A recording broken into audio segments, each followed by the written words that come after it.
Olá, amigos. Agora nós estamos na parte 2, né, que comenta sobre o tema 2, imperialismo, correto? Agora sim a gente vai aprofundar, né, a nossa aula a partir da visualização de alguns slides aqui. Correto, vamos lá. Nós temos esse tema aqui, Revolução Industrial. Correto. O que é revolução mesmo? Só retomando, revolução é uma transformação radical e acelerada. Aí, no caso, aqui é uma revolução industrial, uma revolução nos meios de produção, tá certo? Nós vamos acelerar o ritmo da produção, o que vai levar a uma crise do capitalismo já na segunda metade do século XIX. Perfeito? Então tá. Aí vamos lá, Revolução Industrial. Limites da livre concorrência do liberalismo, disputa por espaços no mercado de forma desequilibrada pelas empresas mais ricas e com maior poder. Ou seja, então, o que nós estamos vendo aqui é o quê? Visualizando a prática daquilo que nós chamamos de capitalismo selvagem, capitalismo sem regras. Isso vai levar uma série de empresas à falência, que no conceito darwinista, né, da época, que foi extremamente deturpado, o que vale é a lei do mais forte. O mais forte sobrevive e o mais fraco perece. Isso é uma deturpação do darwinismo, tá certo? Mas era como era entendido naquela época. Então, o mais fraco falia ou era engolido pelo mais forte. Então, quando ele era engolido pelo mais forte, nós estamos vendo que ele é o quê? Absorvido, e nós estamos vendo um processo de concentração da produção e dos capitais investido neles, tá certo? Um processo de concentração. Esse processo de concentração, nós temos três formas clássicas aqui para apresentar: os cartéis, as holdings e o trust. Perfeito? O cartel, hoje em dia, de acordo com a regra do capitalismo mundial, ele é proibido, essa prática é proibida. A holding ainda existe. A holding são empresas financeiras ligadas à produção, né, ou que dominam uma determinada tecnologia, né, e que controla a venda desses produtos pelo próprio controle da tecnologia que é exclusiva deles. Né? E nós temos, e também está ligado ao capital financeiro, e temos o trust. Vamos ler aqui. Cartel. Grupo de empresas que acordam em controlar preços, produção e mercados de determinados setores e produtos. Nada mais é do que aquele famoso, né? Os empresários se juntam, eles dominam um certo setor produtivo, né? Por exemplo, o de combustíveis, combinam os preços, né? Mudando alguns centavos, e ao mesmo tempo eles eliminam a própria concorrência. Então, o cartel é um meio dos empresários, ou seja, dos donos das empresas, evitarem a concorrência, combinando seus preços entre si. Entenderam isso? Tá certo? Isso é proibidíssimo no capitalismo hoje, embora isso possa ocorrer. Vamos lá, holding. Holding quer dizer é uma empresa que controla várias outras diferentes empresas que funcionam independentes entre si e possuem alguma autonomia. A holding é como se fosse uma espécie de capital financeiro. Você pega e investe seu dinheiro, né, comprar ações, vamos dizer assim, de uma determinada empresa, mas você não tem o contato com a produção, correto? Perfeito? Aí nós vamos por último para o trust. Trust é a fusão de diversas empresas de um mesmo ramo ou atividade produtiva. Olha, vamos lá, ler novamente. Trust, fusão de diversas empresas de um mesmo ramo de atividade produtiva. Aí, sim, vamos dizer o seguinte. Vou dar um exemplo aqui. Nós temos uma empresa, né, que é a Stellantis. Ela comprou, né, uma empresa automotiva. Ela comprou a Renault, comprou a Fiat, comprou a. Como eu posso lembrar aqui? Comprou na Mercedes, se eu não me engano, né? comprou a Jeep e, ao mesmo tempo, passou a controlar todas as empresas, correto? Então, ela formou o quê? Um trust, né, que é um grande conglomerado de empresas, e a partir daí, a partir desse trust, ela passa também a ganhar força política para interferir nas ações do Estado ao qual ela está localizada, entendeu? Ou do governo onde ela está situada. Entenderam? Então, o trust é um poderoso conglomerado de empresas que, de certa maneira, influencia as decisões políticas a favor, né, dos seus empreendimentos. Perfeito até aí? Vamos lá. Prosseguindo. Aí tá. Revolução Industrial ainda. Aí nós temos o capitalismo monopolista, né, de alta concentração. O que é monopólio? Monopólio é controle total, né? É a procura, é a busca do controle total de uma determinada produção. Vamos lá, capitalismo monopolista. Aí nós temos a aproximação entre bancos e indústrias. Então, que é o quê? Ocorre o financiamento da produção e a participação nos lucros industriais. Ou seja, o capital financeiro investe nas indústrias, né, que são mais lucrativas, e ao mesmo tempo, né, lucra com esses investimentos, porque esse é o objetivo principal, né, do financiamento da produção, obter lucros, correto? Aí nós temos com isso o aumento da produção industrial, porque ela está sendo financiada pelos bancos. A gente chama isso de capitalismo monopolista e financeiro. Financeiro porque os bancos se juntam, né, à produção industrial. Aí nós temos o aumento da produção industrial, a necessidade de ampliação do mercado consumidor. É claro, se você é um industrial, você consegue o financiamento da sua produção, você tem que pagar esse financiamento, correto?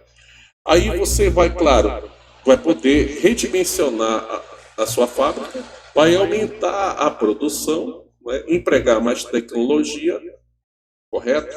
Aumentar o lucro pagando o mínimo possível para o seu trabalhador, porque isso é uma redução dos custos de produção, e ao mesmo tempo vai poder exportar, né, ou vender o seu produto no mercado nacional e transnacional, ou seja, no mercado estrangeiro. Com isso, você vai obter o lucro suficiente para garantir, né, a continuidade, o aumento da sua produção industrial.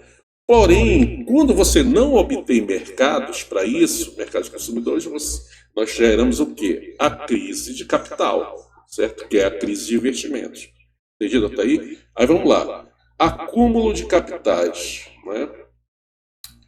Acúmulo de capitais é a geração de resultados que também eram reinvestidos para produzir mais lucros.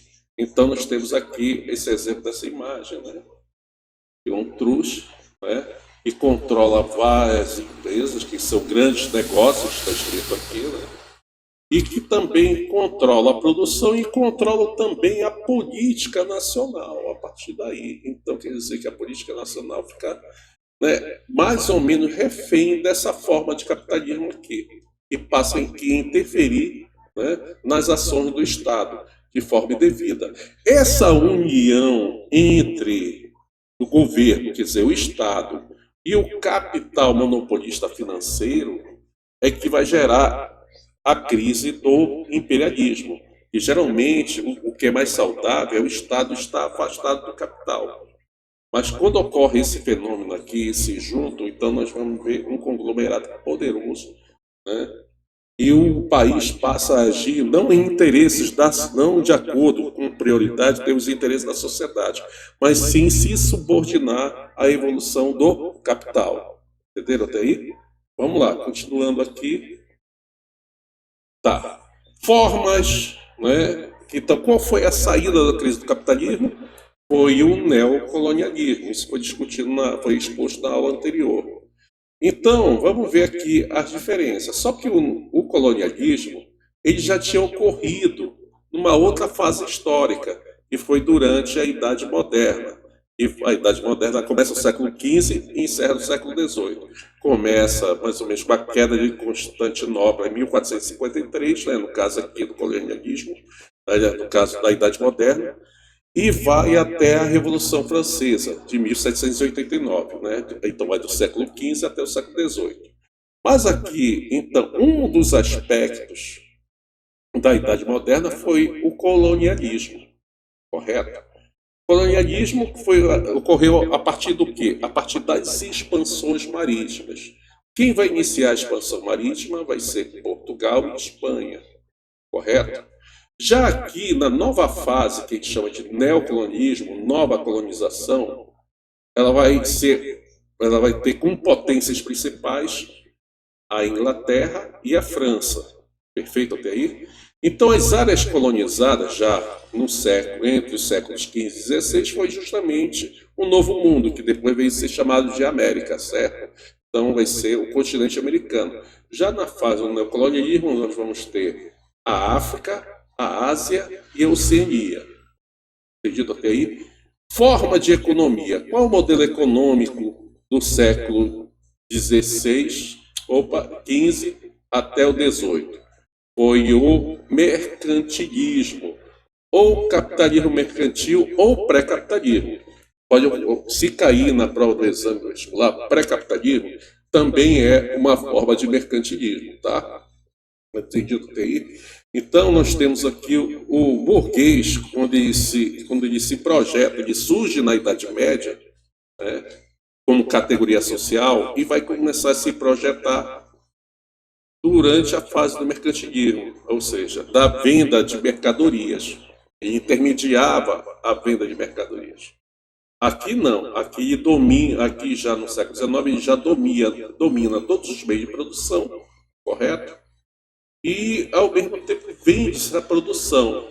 Aí nós temos, com a concentração do capital, o surgimento do capitalismo financeiro ou monopolista, aquele que procura controlar, né, além de todas as fases de produção, procura controlar aquele mercado ali, certo? Ao qual ele está se expandindo.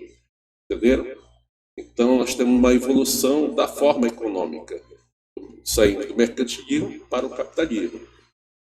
Idade moderna, mercantilismo. Idade contemporânea, capitalismo. Perfeito? Que é a evolução dos investimentos, correto? Da acumulação, fruto da acumulação de capitais. Vamos lá. Objetivos econômicos: criação de novas rotas comerciais e exploração de metais preciosos para o enriquecimento da nação, correto? Que é uma prática comum do mercantilismo. Havia várias formas de mercantilismo, mas essa aqui era a principal. Vamos entender que o mercantilismo não era uma doutrina econômica, mas sim uma prática econômica, diferentemente aqui do capitalismo, né, monopolista financeiro, que nós vamos ter doutrinas, não é? Correto? Então tá, vamos lá. Então, objetivos econômicos durante o século XVI, criação de novas rotas comerciais, por exemplo, rotas para a Índia, né, que é o comércio com as Índias, que era extremamente lucrativo, né, para a ruptura do monopólio árabe italiano ali no mar Mediterrâneo, se vocês lembram nas aulas do segundo ano. E nós temos a exploração de metais preciosos para o enriquecimento da nação. Então, geralmente, foi por isso, por exemplo, que o Brasil não foi colonizado logo de imediato. Levou-se 30 anos para começar, de fato, o processo de colonização do Brasil. Então, o Brasil vai ser colonizado a partir de mais ou menos de 1530, 1532. Mas por quê? Porque o principal objetivo era encontrar metais preciosos, ouro, prata, como esses minérios não foram encontrados, então, claro que foi adiado. Por quê? Porque esse era o objetivo do mercantilismo. No capitalismo monopolista financeiro, agora no neocolonialismo do século XIX, nós temos a busca de novos mercados consumidores, que nessa época ainda existiam, para a produção industrial europeia, correto?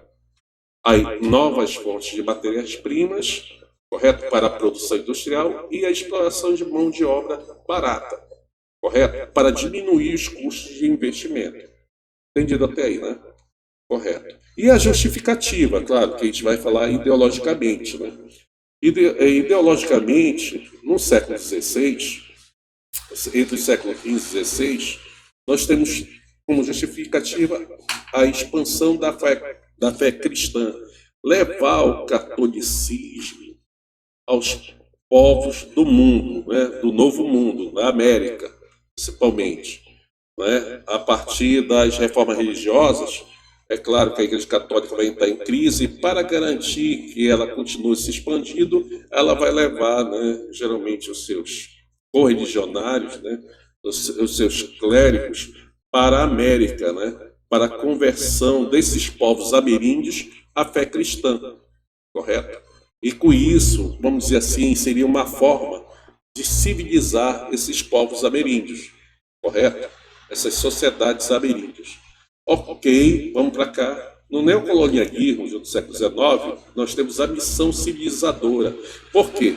Porque existiam muitas sociedades, né, na África que ainda eram consideradas extremamente primitivas. Então, eles vão levar eles vão justificar essa exploração, essa invasão a esses territórios como forma de se levar à civilização esses povos. A gente vai chamar isso de darwinismo social, ou seja, levar o progresso aos povos do mundo, porque nesse contexto aqui do século XIX, todos aqueles que não eram brancos europeus eram considerados inferiores. Isso a gente vai ver nas aulas sobre darwinismo social, né, que vai ocorrer de forma presencial, ok? Então vamos lá, continuando aqui. Vamos para esse conceito aqui que é extremamente importante para entender nossa aula. Nós temos o imperialismo, né, mais o neocolonialismo. Imperialismo é a política de expansão e o domínio territorial, cultural e econômico de uma nação sobre a outra, geralmente adotando o quê? A força, né? A força bélica, ou seja, as tecnologias de guerra. Entendido até aí? Então, esses povos, eles não eram somente convencidos. Caso fosse necessário, esses povos eram subordinados através da força bélica. A gente chama isso de imperialismo. Por exemplo, os Estados Unidos é a maior potência mundial hoje, né? Correto? Aí, resultado, devido a uma relação de conflitos de interesses, os Estados Unidos invadiu o Iraque, certo? Essa prática de invasão, a gente chama de quê? De imperialismo. Mas aqui no Brasil, os Estados Unidos já chegou a invadir o Brasil? Nunca, né? Correto? Então, como ele nunca invadiu o Brasil, então, mas embora ele tenha o domínio econômico, a gente chama isso de hegemonia, tá? Com H, não esquecer, tá certo? Hegemonia.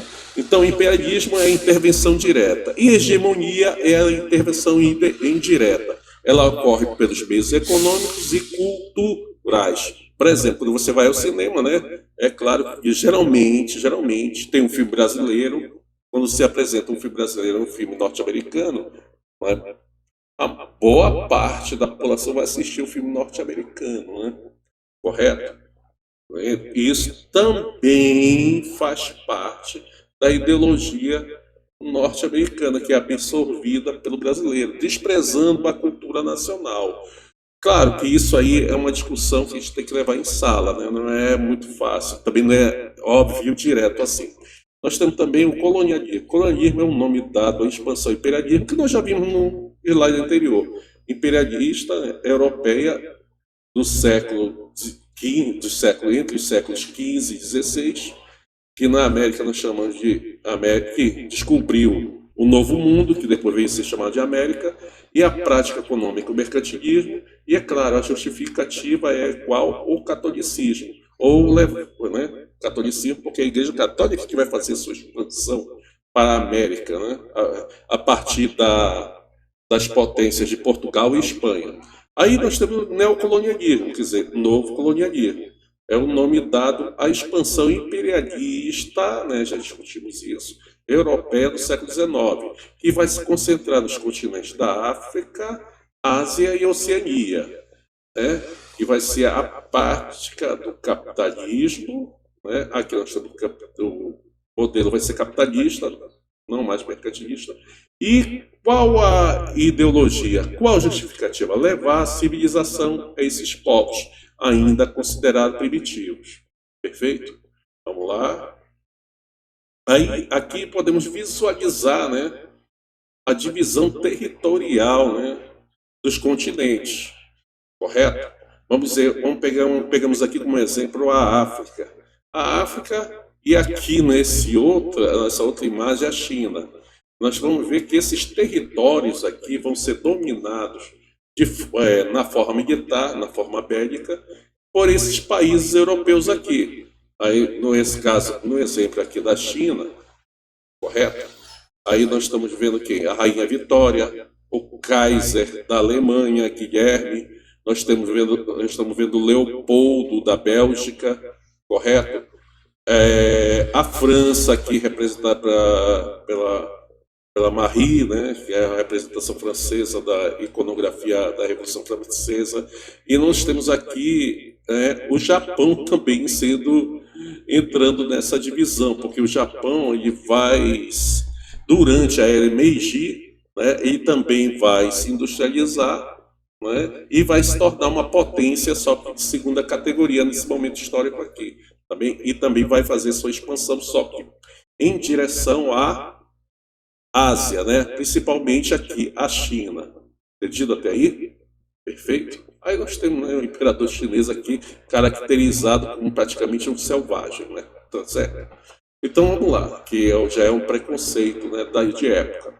Bom, voltamos aqui, aí já vamos para a África. Na África você pode reparar que aqui os territórios são praticamente, né, divididos de forma bem de esquadro mesmo, né? Tá certo? São partilhados de forma quase retas em alguns pontos, como aqui no caso da Argélia, no caso da África Ocidental Francesa, e nós estamos vendo os países que vão dominar esses territórios. A Espanha, né, vai dominar aqui essa parte da Angola, né? Nós estamos vendo o Marrocos aqui, né? Parte dele vai ser dominado também em parte pela França. Aí nós vamos ver a Itália, né? A Itália aqui nessa cor bem aqui, né? Vai dominar a parte da Líbia, parte da Somália. Só que a Itália vai se ferrar, né? Quando foi invadir a Etiópia e diz a lenda que no final da batalha os italianos, ao perder a guerra, né, ao tentar invadir a Etiópia e tentar controlar o território etíope, muitos dos prisioneiros foram castrados, né, porque era da tradição etíope. Né? Estou rindo aqui, mas porque realmente, por conta do preconceito que os italianos tinham, né, da certeza que eles tinham em vencer os etíopes, por considerar os etíopes uma sociedade tribal primitiva. Né?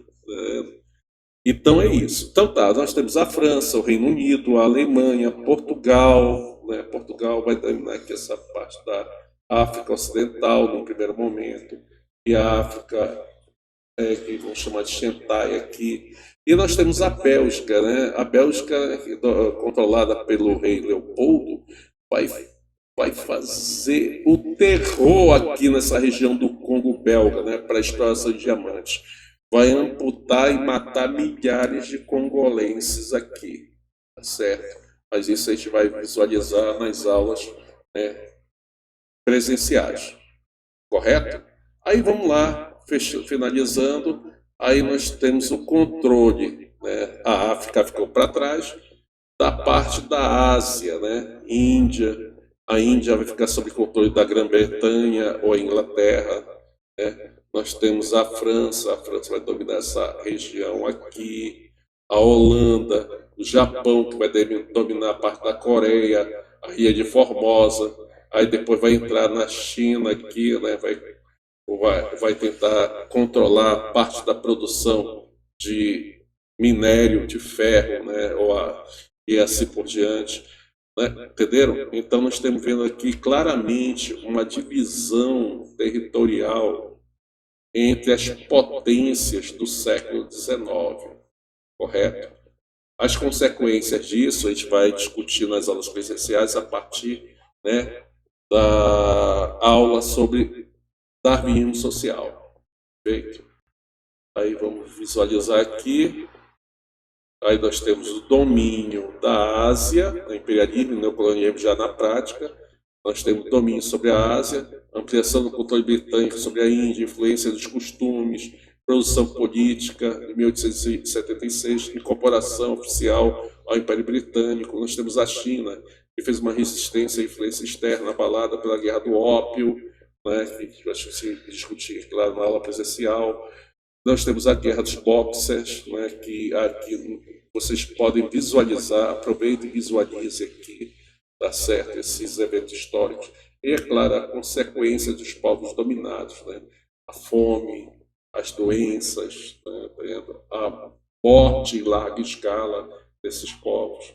Né. Eles diziam que iam levar a civilização, mas ao mesmo tempo estavam levando à destruição todos esses povos dominados.